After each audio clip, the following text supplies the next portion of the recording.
नाटकीय सफर। दृश्य एक, कच्चा घर, बीमारी या कोई टोना। गांव का एक कच्चा घर, रात का अंधेरा, बाहर कुत्तों की भौंकने की आवाजें, अंदर दिया की टिमटिमाती रोशनी में आरव बिस्तर पर करहा रहा है। अम्मा उसके सिर पर पट्टी रखे बैठी है। बाबूजी खाट पर लेटे करवटें बदल रहे हैं, जैसे उन्होंने भी बीमारी उधार ले ली हो। अम्मा, अम्मा ये आग क्यों नहीं बुझती? लगता है किसी ने शरीर में चूल्हा जला दिया हो। हे भगवान, फिर से वही तकलीफ। ये कैसी आफत आ पड़ी है। पहले छाले और अब ये दर्द। क्या कोई ऐसी दवा नहीं जो मेरे लाल का दर्द मिटा सके? तभी बाहर अचानक किसी के रोने की आवाज आती है। पड़ोस की चाची आंगन में कूद कर आती है। पीछे पीछे गुड्डू भी आ जाता है। बहन, मैंने सुना आरव की तबीयत फिर बिगड़ गई। ये कोई साधारण बीमारी तो नहीं लगती? कहीं उसे किसी की नजर तो नहीं लग गई? बुरी नजर? अरे भगवान, कहीं वो बगल वाले हैरान की तो नहीं? वो हमेशा कहा करता था कि तेरा बेटा बड़ा नखरेबाज है। और नहीं तो क्या, चलो किसी ओझा मुनि को बुला लाते हैं। अरे चाची, पागल हो गई हो? ओझा से पहले डॉक्टर को बुलाओ, कहीं आरव सच में ना जल जाए। अम्मा बाबूजी एक दूसरे को देखते हैं और मजबूरी में डॉक्टर के पास जाने के ठानते हैं। दृश्य दो,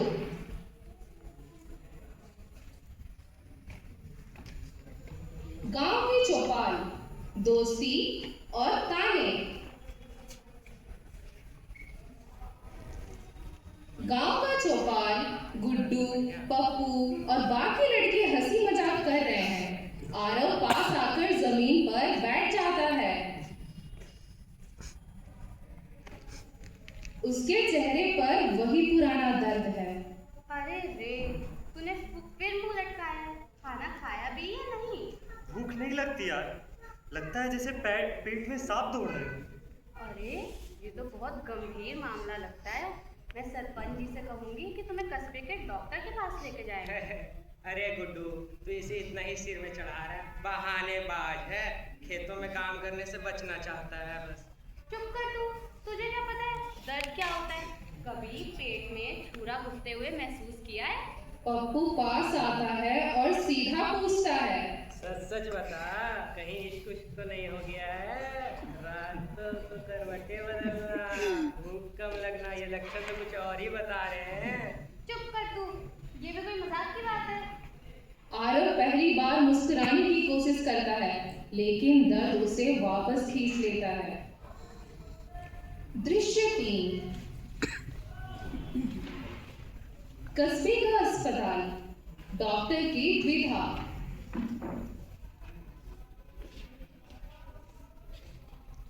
अस्पताल का एक कमरा, डॉक्टर शर्मा, बाबूजी और अम्मा रिपोर्ट्स के साथ उपस्थित हैं। आरव चुपचाप बैठा है, जैसे कोई हार मान चुका योद्धा। डॉक्टर गंभीरता से कागजों को देख रहे हैं। रामलाल जी, मामला जितना दिखता है उससे कहीं ज्यादा गंभीर है। मतलब क्या हुआ डॉक्टर साहब? आरव के लक्षण जैसे पेट में जलन, शरीर में छाले पड़ना, बार बार बुखार आना कोई साधारण लक्षण नहीं है। डॉक्टर साहब, कोई भयंकर बीमारी तो नहीं? भयंकर है या नहीं ये तो नहीं पता, पर बीमारी जरूर है। कमरे में सन्नाटा छा जाता है। बाबूजी की आंखें फैल जाती है, जैसे उन्होंने बिजली का झटका खा लिया हो। रामलाल जी, आप जल्द से जल्द आरव को लेकर शहर के किसी बड़े अस्पताल में जाइए और उसका इलाज करवाइए। दृश्य 4, गहराता है।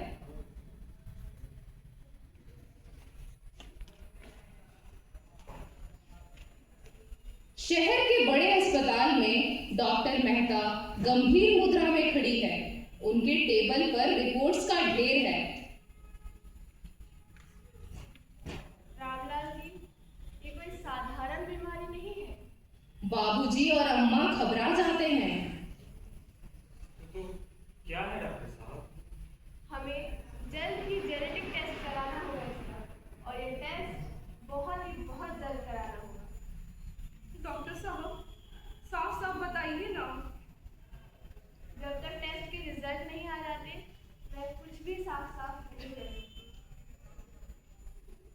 साहब, कहीं ये कोई भूत प्रेत का मामला तो नहीं? भूत प्रेत? रामलाल जी, मैं डॉक्टर हूँ, ओझा नहीं। बाबूजी सिर झुका लेते हैं। अम्मा रोने लगती है और आरव धीरे धीरे अपनी मुट्ठियां बींच लेता है, जैसे अपनी किस्मत को खुद ललकार रहा हो। दृश्य 5। आखिरकार सच सामने आया। अस्पताल के एक कमरे में सन्नाटा पसरा है। डॉक्टर मेहता हाथ में रिपोर्ट्स लिए उपस्थित है। रामलाल जी, आरव के टेस्ट रिजल्ट आ गए। क्या हुआ डॉक्टर साहब? आरव को फेब्री बीमारी है। कमरे में जैसे कोई भूकंप आ गया हो। हैवी? ये कौन सी बीमारी है? इस बीमारी का नाम तो मैंने कभी जिंदगी में भी नहीं सुना। क्योंकि फेब्री एक दुर्लभ जेनेटिक बीमारी है, जिसमें धीरे धीरे करके शरीर के सारे अंग खराब होने लगते हैं। हे भगवान, डॉक्टर साहब, हमारा बेटा बच तो जाएगा ना? जरूर बचेगा, अगर इसे सही टाइम पे सही इलाज मिला तो एक लंबा और स्वस्थ जीवन जी सकता है। आरव की आंखों में उम्मीद की चमक लौटती है। दृश्य 6। कीमत, उम्मीद बनाम हकीकत। अस्पताल के बिलिंग काउंटर का दृश्य। बाबूजी डॉक्टर मेहता के सामने हैं। उनके हाथ में इलाज की लागत की पर्ची है। उनके चेहरे पर चिंता की गहरी लकीरें उभर आई हैं। अम्मा भी पास है, घबराई हुई। डॉक्टर साहब, ये इलाज इतना महंगा क्यों है? ये तो लाखों में जा रहा है। क्योंकि फेब्री एक दुर्लभ जेनेटिक बीमारी है, इसका इलाज बहुत महंगा होता है। कितना महंगा डॉक्टर साहब? फेब्री में एंजाइम रिप्लेसमेंट थेरेपी कराना होता है। खर्चा महीने के 4 से 5 लाख रुपए तक हो सकता है और ये इलाज आपको जीवन भर कराना होगा। बाबूजी के हाथ से पर्ची छूट जाती है। अम्मा की सांसें तेज हो जाती हैं। डॉक्टर साहब, 4-5 लाख रुपए हर महीने? साहब, हम तो एक साधारण से किसान हैं, भला इतने पैसे हम कहाँ से लेकर आएंगे? मैं समझ सकती हूँ रामलाल जी, इसलिए सरकार की कुछ ऐसी योजनाएं हैं जो आपकी कुछ मदद कर सकती हैं। डॉक्टर साहब, कोई ऐसी योजना है जो हमारे बेटे के इलाज में मदद कर सके? जरूर है। सरकार की कुछ योजना जैसे दुर्लभ बीमारी सहायता योजना यानी NPRD और प्रधानमंत्री जन आरोग्य योजना जैसी कुछ सरकारी योजना है जो कुछ हद तक आपकी मदद कर सकती है, लेकिन ये मदद पूरी नहीं होगी और इसके लिए आपको NPRD के हायर सेंटर्स पे जाके अपील करनी होगी। डॉक्टर साहब, क्या कोई और उपाय नहीं है? एक और उपाय है। अगर आप आरव को किसी फार्मा कंपनी के क्लिनिकल ट्रायल्स में दाखिल करें तो शायद वो फार्मा कंपनी उसके इलाज का पूरा खर्चा उठाने को तैयार हो जाए। लेकिन इसके अलावा एक और है, लेकिन उसके लिए आपको जनता से अपील करनी होगी। इसका नाम है क्राउड फंडिंग। क्राउड फंडिंग में हमारे समाज के जो भले लोग हैं वो अपने हिसाब से, अपने फाइनेंशियल सिचुएशन के हिसाब से आपकी मदद करेगी। धन्यवाद डॉक्टर साहब। बाबूजी और अम्मा एक दूसरे को देखते हैं। भले ही इलाज महंगा हो, लेकिन उम्मीद अभी भी जिंदा है। दृश्य 7। जंग शुरू, इलाज या इम्तिहान। बड़ा सरकारी अस्पताल। सफेद दीवारों पर दवाइयों की गंध फैली हुई है। आरव अस्पताल के बेड पर बैठा है। उसके हाथ में ड्रिप लगी है। अम्मा और बाबूजी भी बेड के पास हैं। डॉक्टर मेहता आती है। आरव, तुम्हारा इलाज शुरू होने वाला है, लेकिन यह आसान नहीं होगा। डॉक्टर साहब, अगर जिंदा रहना है तो मुश्किलों से भागूंगा नहीं। लेकिन डॉक्टर साहब, ये इलाज होगा कैसे? फैवरी बीमारी के इलाज में 2 चीजें मुख्य होती हैं। पहला एंजाइम रिप्लेसमेंट थेरेपी और दूसरा स्पेशल मेडिसिन। आरव को हर कुछ हफ्तों में हॉस्पिटल वापस आना होगा अपने आईवी थेरेपी के लिए। डॉक्टर साहब, इसका मतलब आरव भी पूरी जिंदगी दवाई पर ही रहेगा? जी, ऐसा ही है। लेकिन अगर ये सही समय पे इलाज लेता रहा और इसने अपना खान पान सही रखा तो ये एक सामान्य जीवन जी पाएगा। अम्मा की आंखों से आंसू आ जाते हैं, लेकिन आरव मुस्कुराता है। मतलब मैं सुपर हीरो की तरह स्पेशल ट्रीटमेंट पाऊंगा? हाँ बिल्कुल, बस सुपर हीरो जैसी हिम्मत भी दिखानी होगी। डॉक्टर सिर हिलाती हैं और दवाई लिखने लगती हैं। दृश्य 8। उम्मीद की जीत। अस्पताल में डॉक्टर मेहता मुस्कुराते हुए आरव और उसके माता पिता को देखती हैं। अच्छी खबर है, सरकार और हमारे समाज के भले लोगों ने आपके बेटे की आर्थिक मदद करने की कोशिश की है और अब आपके बेटे का इलाज संभव है। बाबूजी और अम्मा की आंखों से आंसू निकल आते हैं। आरव भी खुशी से चमक उठता है।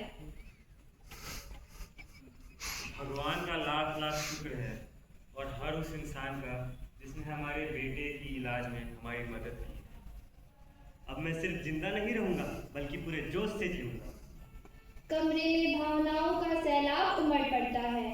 इलाज की कीमत बहुत भारी थी, लेकिन समाज और सरकार की मदद से आरव को जीवन का दूसरा मौका मिल गया। दृश्य 9।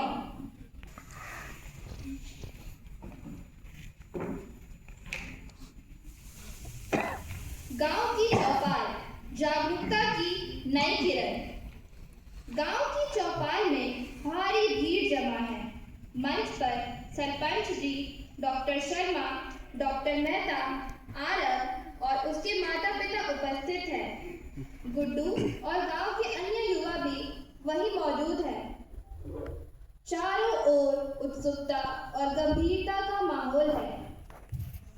भाइयों और बहन, आज हम सब यहाँ एक बहुत ही ज़रूरी विषय पे बात करने के लिए इकट्ठा हुए हैं।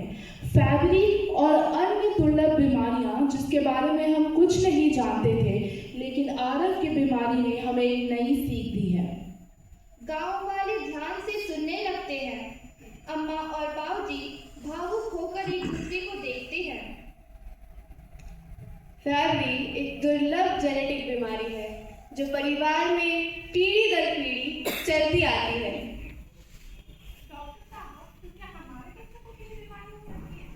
हाँ, अगर परिवार में पहले से किसी को ये बीमारी है तो आपके बच्चों में होने की संभावना बढ़ जाती है। इसके लिए आपको जेनेटिक टेस्टिंग कराना होता है और आपको इलाज किसी बड़े अस्पताल से लेनी होती है। इसलिए मैं आज ये घोषणा करता हूँ कि हर साल मुफ्त में हमारे गांव में एक मेडिकल कैंप लगाया जाएगा ताकि ऐसी गंभीर बीमारियों की जांच समय पर हो सके। गांव वाले तालियां बजाते हैं।